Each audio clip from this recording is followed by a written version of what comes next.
ونشهد أن لا إله إلا الله وحده لا شريك له ونشهد أن سيدنا وحبيبنا وشفيعنا وسندنا ورحمتنا ومولانا محمدا عبده ورسوله. أما بعد فأعوذ بالله من الشيطان الرجيم. بسم الله الرحمن الرحيم. هو الذي أرسل رسوله بالهدى ودين الحق ليظهره على الدين كله وكفى بالله شهيدا. در رسول اللہ صلی اللہ علیہ وسلم د سیرت مبارک بیان میں شروع کړو او دا مې درته ویلي چې په مکه شریفه کې د صحابه سره او د رسول الله مبارک سره ډېر ظلمونه شروع خو عموما رب العالمین د حق هر ځای کې مدد کړی دی، باطل سر اوچت کړی دی، باطل پسې شیطان شاته لګېدلی او دا خراب خواهشات ورپسې شاته لګېدلی، خو الله عموما باطل ختمی او حق پورته کوي اوچتی. او دا خو الله قرآن شریف کې اعلان کړی دی چې ما د خپل پیغمبر رسول په یو ښکلي رښتیا دین دنیا ته لیږلی دی، لیظهره علی الدین کله، او دا به په ټولو دینونو غالب کوي. الله به د دې پیغمبر په برکت غالب کوي. الله د مخکې نه دا فیصله کړې ده، خو محنت نه بغیر یو کار هم نه کېږي.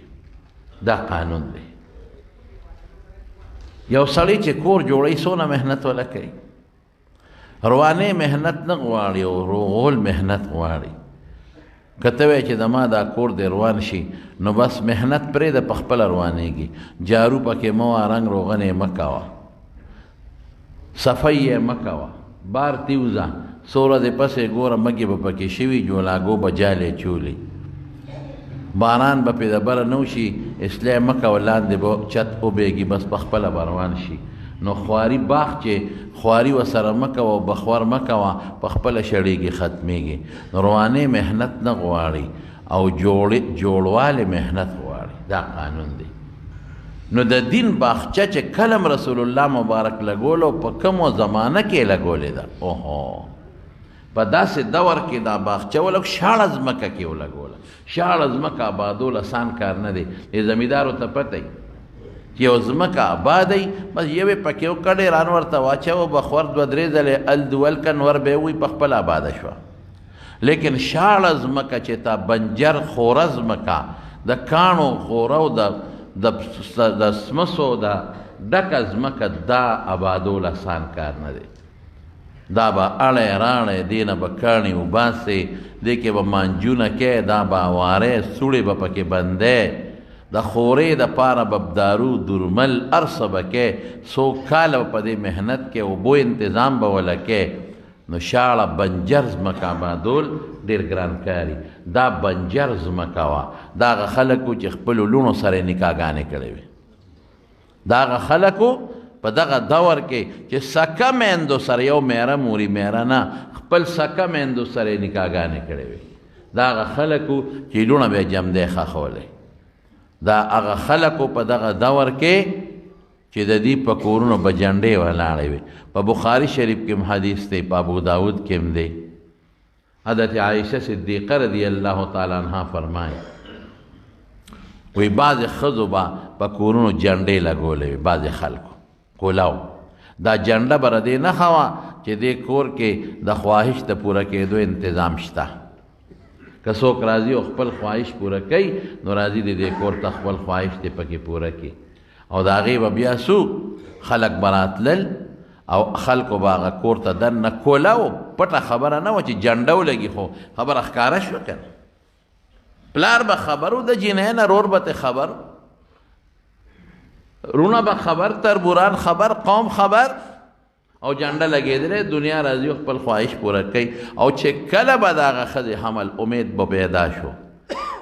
او بیا به بچیو شو، نو چې څومره خلک به د ښځې له راغلي ټول به یې راغوښتل. عایشه بیبي وایي او ټولو ته به یې وایي تاسو ته پته ده چې ما سره م څه کړي دي او دا بچی د هغې نه پیدا دی. نو چې ښځې به په چا ګوته کېښوده پلانکي دا ستا دی،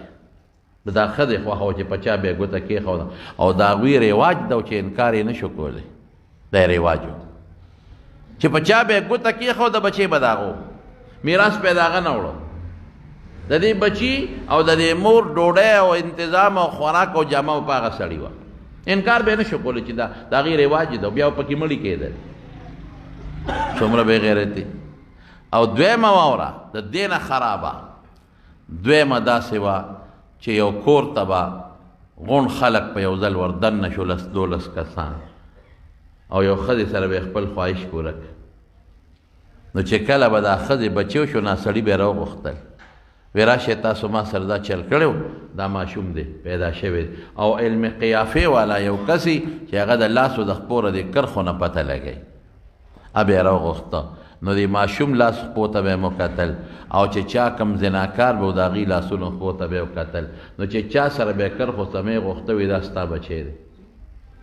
میراث به یې هم هغه نه وړه، نسب به هم د هغه نه شو، بیا پلار شو، او د دې ښځې او د دې ماشوم ډوډۍ او نفقه او هر څه به د هغه نو. څومره عجیبه بې غیرتي. او درېیمه د دې نه غټه بې غیرتي کومه وه، دا لا واوره چې یو کور والا سړي به خپله ښځه په خپله یو لوی سړي له ولېږله، په خپله پټه نه ښکاره، هغه ملک صاحب له، هغه نواب صاحب له، هغه مالدار له، هغه سړي له شا به لاړه شه او خپل خواهش ورسره پوره کړه په خپله. نو چې دا ښځه به یې لاړه د دې سړي او د هغه سره به یې خپل خواهش پوره کړه، نو دی به ورته نه نږدې کېده،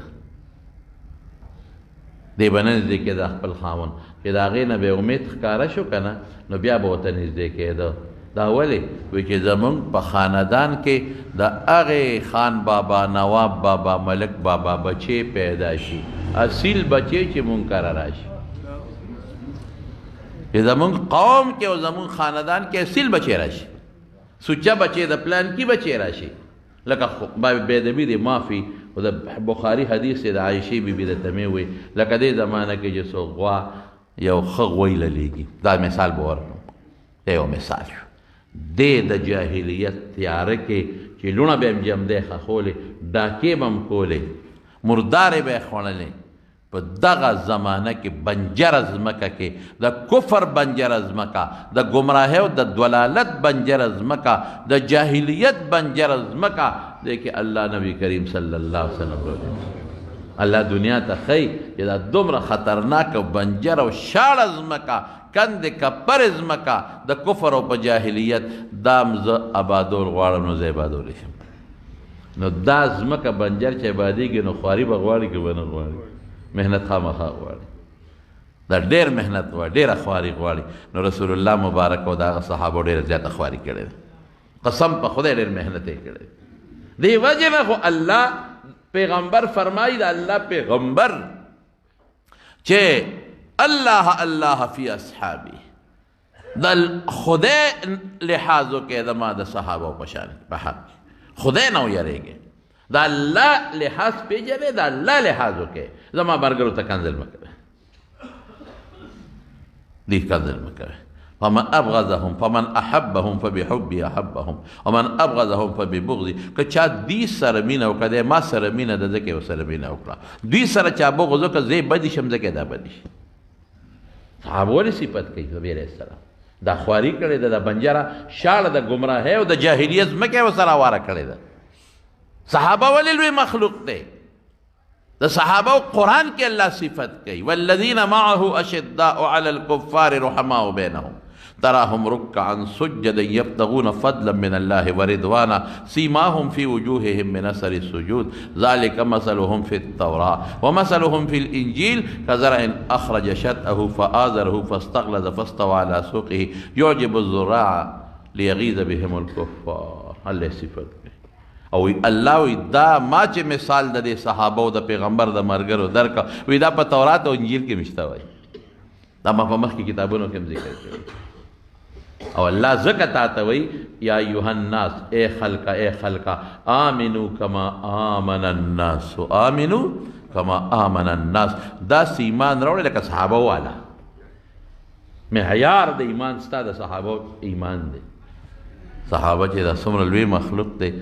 جلیل القدر شخصیات دی دا پیغمبر مبارک سره دا شاړې ځمکې آبادي کړي دا محنت دا سر دا وجود دا لاس په د دې ایمان د خاطر چور چور شوي دي او تکلیفات برداشت کړي هغه تکلیف نتیجه او ثمره د خوږې الوا په شکل کې اوس موږ ته مخامخ پرته ایمان سن 6 نبوي کې کافرانو میټینګ راوغوښته او د رسول الله صلی الله علیه وسلم خلاف کې د سره څوک دا خبره خورور ورانه زیاتېږي دا مسلمانان دې ته به سابعین وي بېدینه به یې ورته وي دا خو رانه ورو زیاتېږي دې سره څوک حضرت عمر پاسېده یاره وي تاسو هسې شپ شپ کوئ هسې شپ شپ هم شروع کړي دي زه علاج وکړئ چې خبره ختمه شي او طرف ته شي ایسو کم پې نه ورځي چې قوم یې لوی دی او قوم یې داسې دی دا دې ورلم پې تورې له شړنګ ورکړه اوس دلته کښېنه چې دله سر راوړم او دلته یې درته وغورځوم چې مسله ختمه شي تورې لاس کې واخېست او په جوش او په جذبه سترګې پړسېدلې دي او سرې دي روان دی یو صحابي دی حضرت عبدالله ابن نحام رضی الله تعالی عنه اوله مخې له ورغې خو پټ مسلمان دی ښکاره نه دی وی عمره څه کې خو پې پېښ شو چې دا سړی خو د ګواښ په اندازه روان دی سترګې سرې دي او رنګ یې بدل دی ګران کار هم د رسول الله مبارک ډېر مضبوط قوم و یاره وی دا محمد چې دی صلی الله علیه وسلم لګیا دی زمونږ په خدایانو پسې خبرې کوي نوي دین خورئ نن به پته لګي دا توره مې راغشتې ده یا به مرم او یا به دې سر پرې کوم خو صحابي خو پټو وی عمره مه کوه دا څه کوې ځان له کار ګورې وی نه کېږي وی لوی قوم دی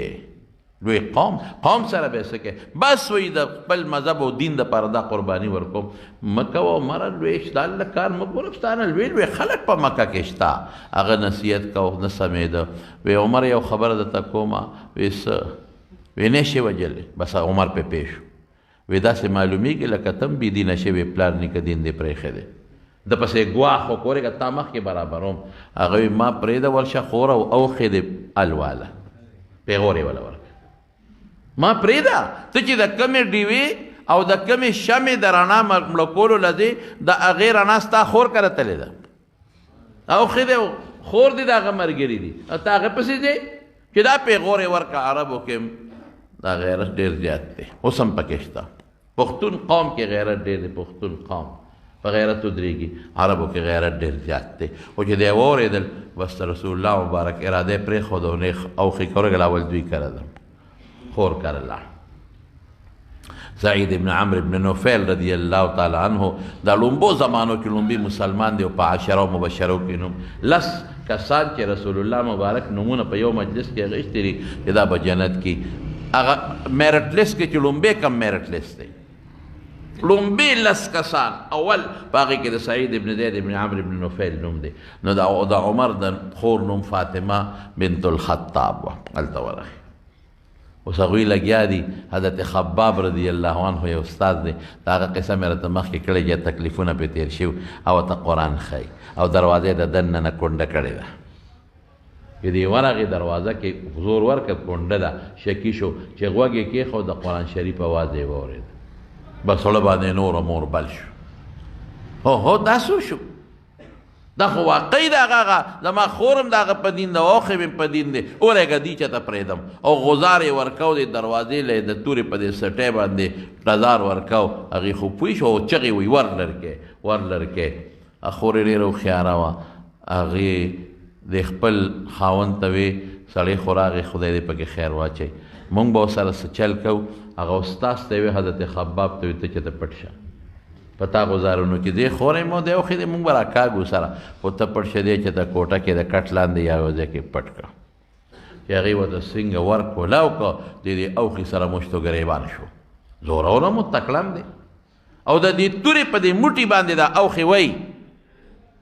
زه ستاسو پیغمبر مرګ پسې روان شوی او تاسو د هغه دین قبول کړی دی دا هم څه کړي دي جګړه شروع وه نو یو خوا خور یې راله چې یو خوا مې رور دی یو خوا مې خاوند دی منځ کې بیچ بچاو کو خلاصې کړو چې دا راله او خلاصې کوي په دا منځ کې نو عمر له خو غوسه وه دې څپېړ او لاس یې اوچت کړ او دا خور یې په دې مخ وواله او دومره مضبوط غوزار یې ورکړ دونه مضبوط غوزار چې د هغې د مخ نه وینو څاڅکي ووهل دار یې ووالی او هغه دار یې د عمر په مخ پرېوتی او په جامو یې پرېوتی نو چې خور نه اوښکې وبهېدې او وینې ته دار یې ووهلې ولګېده نو بس په غوسه شوه وی عمره ته هم د خطاب زوی او زه هم د خطاب لورې ما ورته پښتانه وایي موږ په یو لوښي کې لتې والي دي د یو وینې نه ما ورته پیدا یو بلکل ټیک د دې مسلمان دی او زه مسلمان یم لاس د خلاص توره د سره چې څه دې خوښې کوه ځه څه کولی شي وجه مړ که ها زما دا ماری ونیسه که دا مړ کې مړ که ها توره سره ده بس وال ټکول پرېږده وه مړه که مونږه لال که مونږه زه مسلمان یم او دا مسلمان دی او په ژړا هم شو غریب ښځه په زړه کمزورې وي ایماني جذبه وه چې حضرت عمر فاروق د خور د سترګو ته وکتل چې اوښکې ترې روانې دي او د مخ وینو ته وکتل چې وینې ترې روانې دي د هغې جذبې ته وکتل نو ړه کې رحم راغی دا خو د الله یو داد دی چې د چا زړه ته خدای پاک یو شی ور واچوي د الله راواچوي د الله د طرف نه سختدلي خطرناک شی دی او نرمدلي د الله خوښه یي ړه کې رحم راغی تورې هلته وغورځوله کېښودله او اوښې ته وایي دی خور ته وی تاسو څه وې ما ته لږ ووایه حضرت خباب پوه شو چې مسله بدلېدو والا ده د کټ د کوټې نه راووته او ای عمر انصاف نه کار واله انصاف ته څه کې په کوم طرف سره عمر انصاف نه کار والا ته چې د چا مرګ پسې منډې وې ګرځې زما په خدای قسم چې دغه شخصیت بېګا ستا دپاره د خدای په دربار کې لاسونه اوچت کړي دا انصاف کې ته ظلم نه دی تعالی څه کوي ته څه کوې او واقعي د شپې نه صحابه و نبي علیه السلام ته شکایت وکړي صاحب دوه کسونه ډېر تنګ یو یو د عمر ابن الخطاب نه او یو د عمر ابن هشام نه د ابو جهل نوم عمر ابن هشام دونه ډېر زیات تنګ یو څه چل وکړه الله رسول ډېر په لاره ته نه شو تللی وهل ټکول سپېرتوب موږ خو دوی ذلیله کړو دوی څه چل وکړه نو رسول الله مبارک د الله دربار کې لاس اوچت کړ اللهم اعز الاسلام باحد العمرین خدای دې دوه عمرو کې یو مسلمان که الله او اسلام له پې غلبه ورکړه رب العالمین اسلام پې مضبوط کا نو زمونږ دا طالبان وایي وی د ده نوم عمر و د هغه نوم عمر و د ده دې نوم له تغلیب ورکړه عمرین یې ونه وي عمرین یې وي دعا د ده په حق کې قبوله شو نو بېګا خو رسول الله مبارک ستا دپاره خدای ته جړاګانې کړي دعاګانې کړي دي او تا هغه مرګ پسې ګرځې دا انصاف دی زما وروڼو اوس هم دا حالت دی ګورې دا خلک لګیایي دي مولیانو پسې کنځل سپکې بدې قسم په خدای دا بې انصافي ده دا ملا ستا دپاره لګیا دی دا ملا چې لاس اوچتی وي خدایه زما دا مقتدیان خدایه زما دا شاګردان خدایه دا مسلمان هدایت وکړو موږ اوس تاسو دپاره شین شو په بیت الله کې تاسو له دعاګانې کوو په مدینه شریفه کې تاسو له دعاګانې کوو په درسونو کې تاسو له دعاګانې کوو یوازې زه نه ټول مولیان دغه دعاګانې کوي چې زموږ د بخاري ختمي د ترمذي ختمي او که زموږ د قرآن ختمي نو موږ وایو خدایه چې څوک د علماو سره محبت مدرسو سره نو مې مسلمان ټکې پکې وایو خدای هدایت ورنصیب کړي اوس هم دا مولیان ستاسو دپاره غریبانان لګیا دي اخو ځان خدای پاک هغه له علم ورکړی دی څوک به لږ عمل کوي څوک به ډېر کوي خو چې دا محنت کوي یا خدای وحید کافرو له دعاګانې کوي دا علما خدای دې کافرو ته هدایت نصیب کړي که نه نو بس خدای دې بیا ذلیله کړي دا دعاګانې اوس هم دا علما ستاسو دپاره خدای ته دعاګانې کوي که ستاسو خادي وي تاسو له دعاګانې کوي که ستاسو مړي وي تاسو له دعاګانې کوي که ستاسو خیرات دي تاسو له دعاګانې کوي که ستاسو سنتونه تاسو له دعاګانې کوي که ته کور جوړ کړې ملا صاحب بوځې دونه دعا درته وکړي دونه څه ځان ته نشي کولی او بیا هم خلک ملیانو پسې لګیا دي په دغه جومات کې ستا بچو ته قرآن ښیي ته بیا هم ورپسې لګیا په دغه مدرسه کې غریب خیر غواړي دا مولیان دا محتممان خیر غواړي چنده څه شی دی لکه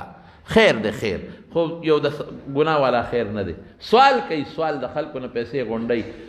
او ستا بچو ته مفت تعلیم ورکوي مفت د که نه په یو سکول کې په خپل بچي خیراتي تعلیم وکړه که نه وکړه که نه سرکاري سکول کې به هم دنه پیسې لګي په مدرسه کې د 2 روپۍ نه لګي 2 روپۍ نه لګي مدرسې والا ورته قالین اغشتري درې اغشتره په هغې درته کېنولي په شاړه ځمکې نه کېني مدرسې والا پکې ورته لګولی دی مدرسې والا ورته استاد تنخواه ورکوي لیټرین غسلخانه یې جوړه کړې ده لنګر والا ورکوي کتاب هم ورکوي بالکل فری تعلیم مدرسه ورکوي قرآن خی عقیده خی عمل خی اخلاق خی مفت خی مفت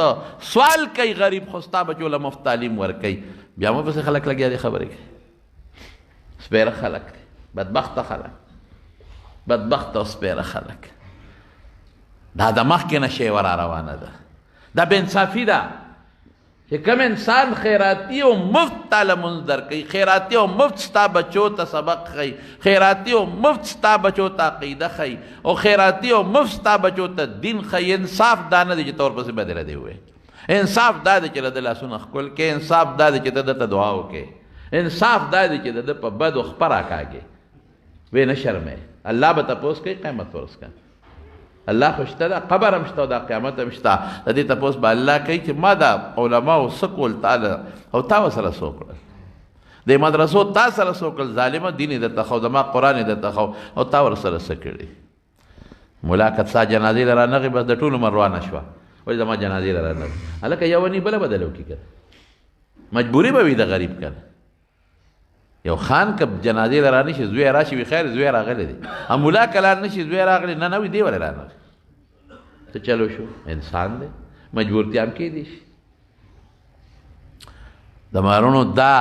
حباب رضی الله عنه څه وایي ورته تاسو ټولو ته خو زما اواز چې څوک اوري ټولو ته مسلمانانو ته خو چې څوک هم زما اواز اوري په حیثیت د محبت انشاءالله د مدرسې د عالم د حافظ د ګیرې د پټکي تبلیغ د دین د ټولو به قدر کوي انشاءالله هزاره چا بازار نه دی مونته دا خدای ازاري کېږي به نه دا د خدای ازاري دا انسان دا خدای سپېره کېږي به نه خدای پاک سره نیول شته چې دی ونیسي والله که دی بیا پرېږدي بیا به چل درندر دی علماء قدر کوي عزت علماء سره غم خادم په عدل بدل مه کوئ چې ماله راغلی دی نه د خدای دپاره کوئ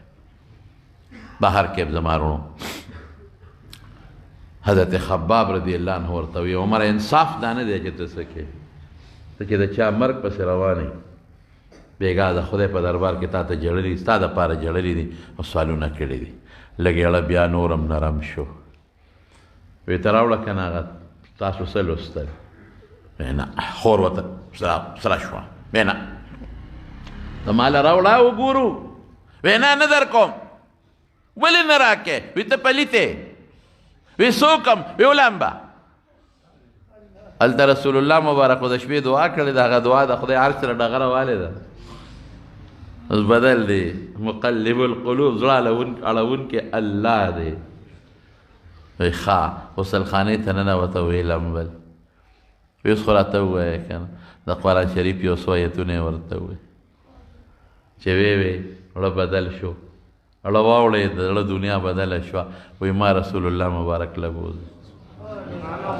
نبی علیہ السلام مبارک دار ارقم کیو یو کورو ای کې پټ لګیا دي صحابه سره اول ته اطلاع رسېدلې ده چې د الله رسوله عمر ستا مرګ پسې راوتی دی هلته صحابه هم پریشانه دي ولې پریشانه دي هغوی ته اړر و چې اعرض عن الجاهلین غږ به نه کوې که توره باندې غزارم کوي غږ به نه کوې که څپېړه مباسې غږ به نه کوې د الله اډر دی د الله اډر ګنې علاج ورسره و دا نه چې نو ورسره بس هغوی وي خدایه که تورې سره راغې مونږ خو تا الله منې کړي و چې اعرض عن الجاهلین غږ به نه کوې پوټې به جواب هم نه ورکوې او دی په رسول الله مبارک غزار وکړه څه به کېږي خور هم ورسره شوه اوښ هم ورسره شو او دار ارقم ته ورغلل او چې څنګه ورغلل دی لږ مخکې و دی خو جذباتي و په دروازه ورننوت صحابه یې الله رسول هغه دی راغی لیکن د دواړو جهانو مبارک سردار د هغه نه لوی بهادر انسان بل څوک نو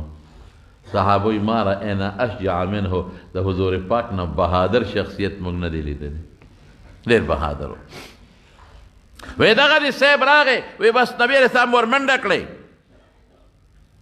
وی اخوا شه زه پوه شه دی پوه شه که په ښه نیت راغلي چې مرحبا ورته ویم هرکلې ورته ویم او که په غلط نیت راغلي د ده په دا توره به دا سر وام او چې څنګه ورغی رسول الله مبارک دقه مرۍ نه ګریوان نه کلک ونیوه دې مرۍ ته یې ورته لاس ور واچو وی عمره په څه نیت راغلی حضرت عمر فاروق نه چا تپوس بیا وروسته وکړو وی چې ستا ګریوان ته د رسول الله مبارک لاس راغی وی حالت دې څو اوهو وی د سر د ویښته نه خپو پورې خولې خولې شومه عمره په څه نیت راغلی وی د الله رسول علیه السلام په نیت او چې څومره خلک وو په دار ارقم کې خوشحالۍ نه ټولو چغې کړې الله اکبر الله اکبر الله اکبر او ابن ماجه کې یو حدیث دی ابن ماجه کې الفاظ داسې دي استبشر اهل السماوات باسلام عمر دلته یو ته مبارکي ورکوي مبارک عمر مسلمان شو خوشحالۍ کې خلک مبارکباد وایي ځکه ما مبارکباد وایي مبارک د پلانکي زوی شو مبارک خوشحاله شه لکه ابشر عرب وایي ابشر مبارک پلانکی زوی شو پلانکی وعدو کو دنیا کې دلته مسلمان یو بل مبارکي ورکي او رسول الله مبارک فرمایي په اوو اسمانونو کې فرشته یو بل مبارکي ورکي مبارک عمر مسلمان شو اسمانونو کې خوشاله شروع دي ابشر یو فرشته بل ته وي ابشر ابشر ابشر خوشاله شه خوشاله شه خوشاله شه مبارک عمر مسلمان شو لیظهره على الدین کله الله فرمای او دین غلبه شروع شوست حضرت حمزه مسلمان شو طاقت پیدا شو د مسلمان حضرت عثمان مسلمان شو طاقت پیدا شو حضرت عمر مسلمان شو رو یو راځي اوس مسلمانېږي او رو طاقت شو په زیاتېږي د مسلمان او چې څنګه مسلمان شو بیا څه کېږي د الله رسوله دا دین خو حق دی که نه وی عمر او که نه حق نه دی نو څه دی حق دی وی دلته ولې ناست یو بیا وی الله وی دلته کښېنئ میدان ته ولې نوځو وی الله وی چې موځئ وی زه خو ورغلم زه خو ورغلم تورې واغېسته همغه توره عمر ما ته خو لا اړر نه دی شوی بس تا ته نه دی شوی ما ته کېږي ورغی مکې کافر په دې تمه دی چې عمر بس موږ ته د رسول الله مبارک سره راوړي او دی چې څنګه ورغی تورې داسې لهره وکړه لاس کې وړقوله وایي که څوک مې پېژني خو ها که نه پېژني انا عمر بن الخطاب د خطاب زوی عمر یم ما اسلام راوړو د رسول الله مبارک په لاس بیعت وکړه مسلمان شوم که چا کې ایمان یې را دې خوا دې شي که چا کې زوري که نه ایمان خو مه وایي خو که چا کې زوري او څوک کې طاقت چا کې را دې خوا دې شي نو په ګرمه ځمکه سوخپه نږدې بیا دا په غریب هر سړی نر دی دا په کمزور هر سړی نر دی دا په حیادار سړي په حیادار هر سړی نر دی او په ګرمه ځمکه پښتانه وي سوخپه نږدې څوک هم نشو پاسېدی چې راپاسي او د ټولو خلکو مخکې د بیت الله په مخکې چغه وواله اشهد ان لا اله الا الله واشهد ان محمدا عبده ورسوله څلوېښتم یا یو څلوېښتم مسلمان او یولس تقریبا که څو ښځې ترې مخکې وي ایمان لقب بالفاروق بعضې علما وایي په دې وجه ورته د فاروق لقب میلو شو دین اوچت که ښکاره که موجوده که د کفر نه اعلان یې وکړو څوک یو بله خبره کوي وایي د فاروق دا لقب په بله وجه ورته میلو دی خیر هغه چې ته مقرره شي بیا به درته وروسته ووایم دا خو یو طاقت میلو شو مسلمان ته زما وروڼو دې ظالمانو بیا ظلمونه شروع کړل خو چې څومره هلته کې اسلام له غلبه راځي دوی خپله لګیا دي کوشش کوي دی محنت کوي دې نه ټیک تقریبا یو کال پس چې مسلمان څومره ورو زیاتېږي نو دې کافرانو یو میټینګ وکړو په خیف بني کنانه کې ټول ابو جهل او عتبه او امیه او دا ټول پکې کافران ناست دي وایي څوک فیصله یې په دې وکړه چې موږ به دې مسلمانانو سره سوشل بایکاټ وکړو سوشل بایکاټ څه نه به ورسره خبرې کوو نه به ورته په سلام اچو نه به جواب د سلام کوو نه به پیسې خرڅو نه به ترې اخلو نه به ورسره غم کوو نه به ښادي کوو نه به مړي لځو نه به جمدي لځو نه به خیرات ورکوو نه به یې ترې قبلوو هېڅ تعلق به نه ساتو نو مې مسلمان سره مسلمانان به بار راوتل چا ورسره هېڅ تعلق نه سات تنګ شو چې تنګ شو نو د ابو طالب یو دره وه شعب ابي طالب ورته وایي شعبون هغې ته منتقل شو هلته یې ځان له خیمې ووهلې خیمې ولګولې او ښځې بچي ماشومان ټول هغې درې ته منتقل شو هغې ته لاړل ځکه چې په کلي کې چا ورسره تعلق نه ساتو دا ابو طالب چې کوم د رسول الله مبارک تره دی او ماشوم یې لوی کړی دی او لا مسلمان هم نه دی دی مو سره لاړ وی که کم کافر زمونږ ملګری مونږ ورته کافر وایو چې کم زمونږ ملګری د سره تعلق ساتي هغه سره هم بایکاټ دی مو سره لاړ بنو هاشم د رسول الله مبارک قوم هلته لاړ څه پکې مسلمانان دي څه کافران دي او مسلمانان هم ټول لاړ د محرم مکه خو داسې کلی و چې نه پکې سبزي کېده نه پکې الوګان نه ټماټر نه مرچه کې مکه خو داسې وطن دی چې نه پکې غنم شته نور بشي نه جوارس هم پکې نشته دی د بار نه به سامان خلکو اخیسته په دوی چا څه خرڅول نه که دوی به تلل چا هېڅ په چا نه خرڅول او دوی بار تجارت له تلیم نه شو دا به څه کېږي 3 کاله هلته تېر کړل څو 3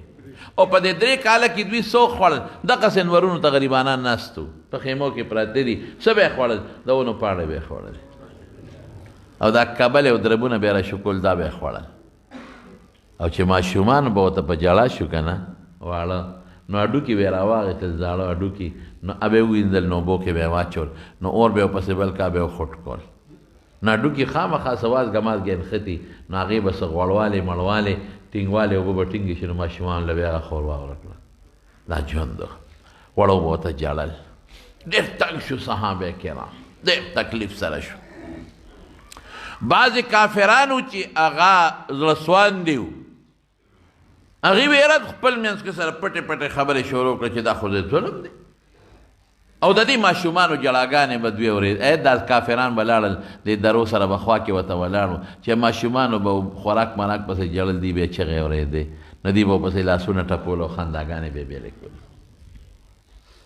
نو بعضې رحمدل خلک مو دي کافرو کې نو هغې ویره دا خو ډېر ظلم دی زیاتې دی د یو سړي خپل دین دی هغوی زمونږ د چا پکې رور دی اوس که نه د چا رور دی د چا ماما دی د چا خورایې دی د چا خور مسلمان دی د چا تره مسلمان دی د چا تره زوی مسلمان د چا د ماما زوی د ماما لور خو ټول یو قوم دی که نه یو قریش دی یو د مکې خلک دی بار خو پکې کم خلک دی نو بعضې رحمدلو هغې وي دا خو انتهایي ظلم دی انتهایي زیاتې دی دا بیکاټ ختمول پکار خو دا ابوجهل د لاسه بالخصوص چا نه شو ختمول چې که ختمو خو وي به چې تاسو هم د هغې تاسو هم ورسره دی دا به څه کېږي نو پټ پټ به بعضې خلک چې ته د شپې لاړل نو درې ته به یې څه ورویشتل حکیم ابن حزام هغه یو اوښ بار که د غلې نه او د خوراک نه د دوه انډي ورته واچول یو طرف ته او بل طرف ته او د پاسه یې پې سامان کېښوده او ووته او چې درې ته ورنږدې شو نو هغه اوښ یې وروشړه ډک د سامان اواز یې ورکړ دا ستاسو دی ورتلې خو نه شو بس ابوجهل پوه شو جګړه جوړه شو ابوجهل وایي تاسو بیکاټ مات کړی دی او که چا مات که هغه هم د هغې ملګري دي بس دلته کې خلک خو زړه نه تنګ و بعضې پکې الحمدلله هغوی خم کړي دي او دا ماتول پکار دي بس اختلاف جوړ شو هلته نبي کریم صلی الله علیه وسلم ابو طالب ته وی کاکا او دوی چې دا بیکاټ کړی و که نه نو دی په یو کاغذ باندې لیکلی و فیصله او ګوتې پې لګولې وې مشرانو او هغه یې راغونډ کړی و د بیت الله په دروازه یې ټکوالی و چې دا موږ بیکاټ وکړو مسلمانانو سره او دا کاغذ ولیکو د بیت الله په دروازه چې حدیثو خلاف ونه کړي رسول الله مبارک ابو طالب ته کاکا ما ته د الله را طرف نه وحی شوې ده ته لاړ شه او د کافرو ته ووایه چې دا خپل بیکاټ ختم کړي دوی چې کوم کاغذ د بیت الله په دروازه ټکوالی دی د هغې کاغذ چې څومره حرفونه دي ټول وینو خوړلی دي یو د خدای نوم پاتې دی باقي ټول وینو خوړلی ورته ووایه چې کاغذ تاسو لیکلی ټیک ته به بیت الله هم ټکو بیت الله به احترامي خو به دوی نه کوله خو هغه کاغذ ختم دي څه پکې حرفونه شته دی نه نو بس چې کاغذ ختم دی بیکاټ ختم کې خو دلته دوی کې خپل اختلاف پیدا شوی ابو طالب چې راغی د اعلان یې وکړو بس هغه کم خلک و بعضې خو الحمدلله هغوی بلکل دا خبره که داسې بس په دې اتفاق وشو وي د ګورو دا کاغذ ګورو که د دې حرفونه ختم شوي وي بغیر د الله د نوم نه نو دا بیکاټ به ختم کو او که حرفونه باقي وي بیا نه ختمو په دې فیصله شوه چې کاغذ یې راوسپړ د ویې کتل واقعي د وینو ټول خوړلی و صرف یو د الله نوم پاتې و بایکاټ ختم شو خو 3 کاله صحابه کرامو په دغه دره کې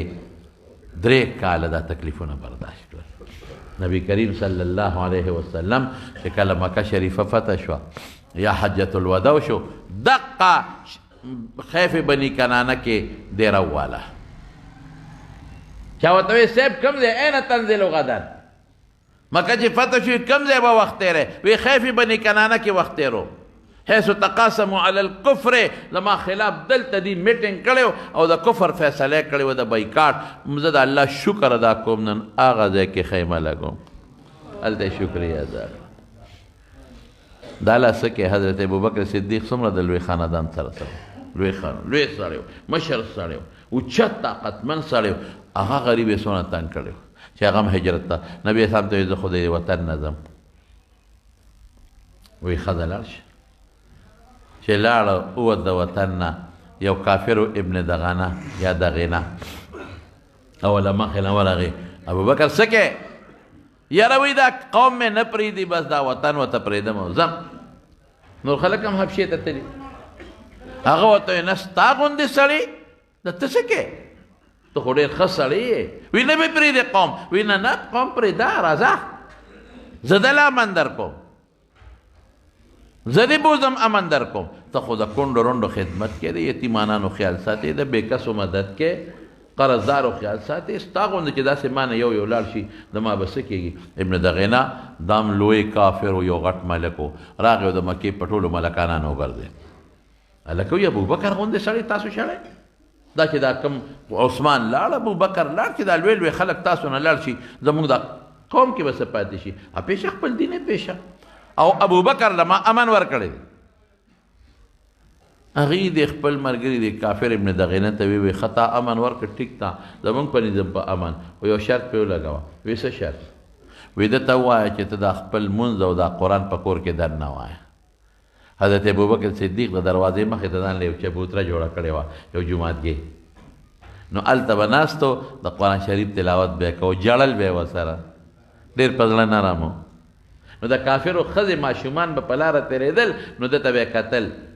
تعجب به یې کو چې دا قرآن لولي او دی جاړي ورسره نو ښځې ماشومانو به ورته کتل نو کافرو هغه ملک صاحب ته وي ابن دغینه ته وي تا خو امن ورکړه خو ورته ووایه چې دا خپل مونځونه او دا قرآن دننه په کور کې پټ وی مونږ یریږو چې زمونږ ښځې بچي ورسره ملګري چېته نه شي په فتنه کې واقع نه شي هغې به ورته فتنه وي ابن دغینه ابوبکر ته تعالی ما امن درکړه خو دې شرط پاسداري به کې زه ټیک شو نو سموده حضرت ابوبکر صدیق په کور کې دننه مونځ کاو او تلاوت به په کور کې دننه کو خوند یې ورنه کروت بیا بار ته اقسې به تلاوت په مانځه کې کو جړل به بیا دا کافرو ښځې بچي به ورته ولاړو هغه ټول کافر بیا ابن دغینه له لاړل وی ګوره تا په هغه چې کوم شرط ایښی و د هغې خلاف ورزي کړې دی بیا راوتی دی او بار خپل قرآن وی او خپل منځونه کوي مونږ یریږو زموږ ښځې بچي چېته مسلمانان نه شي یا یې منې که منې که مونږ یې بار بلکل نه پرېږدو بار یې ښکاره نه پرېږدو مونځ او قرآن ته یا دې دن نه کوي یا دې ته خپل امن واپس که مونږ پیشه دې پیشه ابن دغینه راغی ابوبکر صدیق ته وایي ای ابوبکر تا سره ګوره ما شرط ایښی دی تا د شرط خلاف ورزي وکړه اوس ډېره سپکه خبره ده که تا باندې چا غزار وکړه نو ما تاله امن درکړې دا زما بېعزتي ده بیا به خلک وایي چې پلانکي سړي پلانکي له امن ورکړه دا خلکو د هغه امن مات کړه نو زه ستا دپاره دشمني به کوم نشم کولی داسې مهرباني وکړه یا دننه خپل قرآن وایه مونځ کوه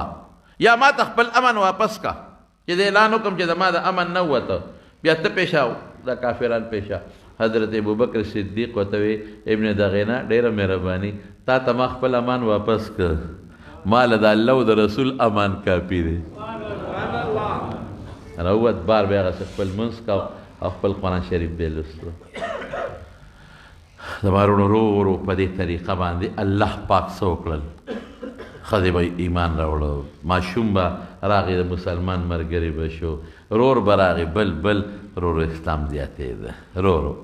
د هغې نه پس الله پاک د اسلام شعاګانې رڼاګانې مدینې منورې ته ورسولې نو دې باندې به که خیر انشاءالله موقع و نو راتلونکي جمعه خبره وکړم انشاءالله العزیز. خو صرف ستاسو ذهن به دومره غشتي چې د دین دپاره څومره صحابه کرامو محنت وکړه او څومره سختۍ برداشت کړې او خود رسول الله صلی الله علیه وسلم دغه دین چې دا موږ پې فخر کوو چې موږ مسلمانان یو الحمدلله موږ پې فخر کوو دا دین څومره په تکلیف هغې موږ ته راورسو او نن موږ د دین پاسداري نه کوو. موږ صرف ملا صاحب ته پرېښ ملا پیشه او شریعت یې پیشه او دین یې پیشه نه دا د موږ د ټولو شریک دی ښه. تپوس به یوازې د مولا نه نه کېږي زموږ ستاسو د ټول نه به د دې تپوس کېږي. نو موږ به خپلو بچو باندې محنت کوو په خپلو وروڼو به محنت کوو په ښځو به محنت کوو په خپل آل اولاد به محنت کوو په خپلو دوستانو به محنت کوو چې دا ښکلي دین چې دومره تکلیفونه وله برداشت کړي دي چې دا زموږ د لاسه زموږ نه ختم نه شي او دا تر قیامته پورې باقي پاتې شي. الله ذوالجلال دې زموږ ژوند او مرګ په دین او په اسلام او په ایمان باندې نصیب کړي. اله العالمین چې څومره زمونږ مسلمانان دي خدای په اسلام کلک کې خدای زمونږ په زړونو کې د اسلام ښکلې توحید او د وحدانیت عقیده راسخه کې. الہ العالمین زمونږ ژوند هم په اسلام نصیب کې زمونږ مرګ هم په اسلام نصیب کې زمونږ قبر کې هم د اسلام رڼا نصیبه کې زمونږ د محشر په میدان کې د رسول الله مبارک د ښکلي دین ایمان نصیب رڼا نصیبه کې او تم جنت ته د دې رڼا سره خدای داخل کې. یا الله که څوک بیماران دي ته وله شفا ورکې روغ صحتونه ورکې. یو زنانه د بیماره ده د ظفر لاله راته ویل دي په کور کې الله دې وله روغ صحت او شفا ورکې. چې څومره زنانه دي نارینه دي بیماران دي په کورونو کې په هسپتالونو کې الله شفا ورکې الله روغ صحتونه ورکې. څومره پریشان حال یو ملګري ما ته د جومات نه بار د څه پریشانۍ ووې دعا وکړئ چې خدای پاک یې پریشاني په خوشحالو بدله کړي. چاته څه پریشاني وي خدای هغه په خوشحالو بدله کړي. چاته څه ټینشنونه وي خدای په خیر او په خوشحالو بدله کړي. الله موږ د دنیا او د آخر د فتنو او د عذابونو نه پامن کې وساتئ. الله موږ د حاسدینو د حسد نه وساتئ. الله د بغضیانو د بغضونو نه وساتئ. الله د شرپسندو د شرونو نه وساتئ. د بدنظرو د بدنظرو نه وساتئ. د مخلوق د شر نه وساتئ. زموږ د ژوند زموږ د مال حفاظت وکړي. زموږ د دین او زموږ د ایمان حفاظت وکړي. زموږ د بچو د آل اولاد حفاظت وکړي. خدایا چې څوک موږ سره مینه کوي محبت کوي ته ورسره مینه محبت وکړي. خدای ته زموږ په زړه کې د خپل ذات او د خپل محبوب پیغمبر مبارک مینه نوره سیوا کې. الہ العالمین چې چاته مالی پریشانی وي خدایا فراخ روزی ولا ورکې. څوک قرضداري الله قرضونه اخلاص کې. ته چا روزګار نه ښه روزګار ورکې. چا تعلیمونه کړي نوکرۍ نشته الله نوکرۍ د حلال ورکې. کم مسافر چې زموږ دا بیان اوري لرې لرې پورې الله د هغه مسافرو د سفر زندگی اسانه کې او ته د پریشانو نه وساتې. ډېرې زنانه ګورې دا زموږ بیان بې ذات اوري ما ته نن هم سار په بټخیله کې چا ووایي نو الله پاک چې زموږ څومره څوک بیان اوري نو دا عمل دې په خدای ورکړي او د تور سرو د الله حیا وساتي الله دې پرده وساتي او الله ته زموږ د دواړو جهانو خیر نصیب کړي. الله چې څومره مسلمانان زموږ د جمع له د لرې لرې ځای نه راځي او تکلیف برداشت کوي په یو قدم ولا خدای اجرونه ورکړي. په یو قدم ولا خوشحالۍ ورکړي. د زړه حاجتونه پوره کړي. الله د زړه حاجات تا ته معلوم دي پروردګاره ته ولا حاجات پوره کړي. دا زموږ د محلي خلک چې د میلمنو کم خدمت کوي الله دوی له د هغې اجر ورکړي. زموږ د دې جرو دا خلک خاوندان چې د دې میلمنو د ګاډو کم خدمت کوي الله هغوی له په رزق مال اولاد کې برکات واچوي دې خوشحاله کړي. زموږ د دې محلې زموږ یو ډېر نږدې رور دی حاجي صاحب هغه نجیب حاجي صاحب دی هغوی روان دي عمرې له دعا ورته وکړئ سره د کور والا چې الله په خیر ورسوي الله په خوشحالۍ ورسوي او الله د خوشحالو سره واپس راولي. او تاسو هم ټولو ته دعا کوو چې خدای ټول عمرو له بوځي. خدای دې موږ تاسو ټول د بیت الله حجونو له بوځي. خدای هم دا مبارک سفر نصیب کړي. او خدایا چې چاته دشمنۍ دي ډېر دوستان دي چې یو بل سره روانې دشمنۍ طرفګنۍ دي الله په روغ یې بدلې کړي په خوشحالو یې بدلې کړي. څومره مردگان دي الله دې مغفرت نصیب کړي. زموږ په دې سکول کورونو کې طالب جان د هغه کور والا طالب جان ډاکټر صاحب وفات شوی وه دعا ورته وکړئ چې خدای پاک یې مغفرت نصیب کړي. او په دې خټ کې د اورنګزیب صاحب کور والا وفات شوی د اسرار روندار ده چې الله یې مغفرت نصیب کړي او خدای وارثانو له صبر ورکړي. زموږ د جمع یو ملګری دی ظاهر شاه صاحب زموږ د جمع خوبو د خوبې هلته د لرګو ټالو هر جمعې مانځله به تقریبا راته غریب نن مړ دی او نن یې جنازه هم ده د جمعه خدای ورکړه دعا کوي چې خدای مغفرت نصیب کړي او رب العالمین د آخرت خوشحالۍ نصیب کړي. خدای او د چا د ذهني ټینشن دی الله روغ صحت ورکړي الله دې ولا روغ صحت ورکړي او زمونږ له امشا جي صاحب دې دغه نه هغه شب قدم نه راځي سعودي کې دي خدای دې هغوی له خیر سره د ملګرو نصیب کړي څومره دوستان دي ما نه کله نومونه هېر شي خو بس الله خو ټول پېژني که نه چې څوک راځي او څوک مینه ساتي الله ټول له دنیا او د آخر برکات او خوشحالۍ اوري برحمتک یا ارحم الراحمین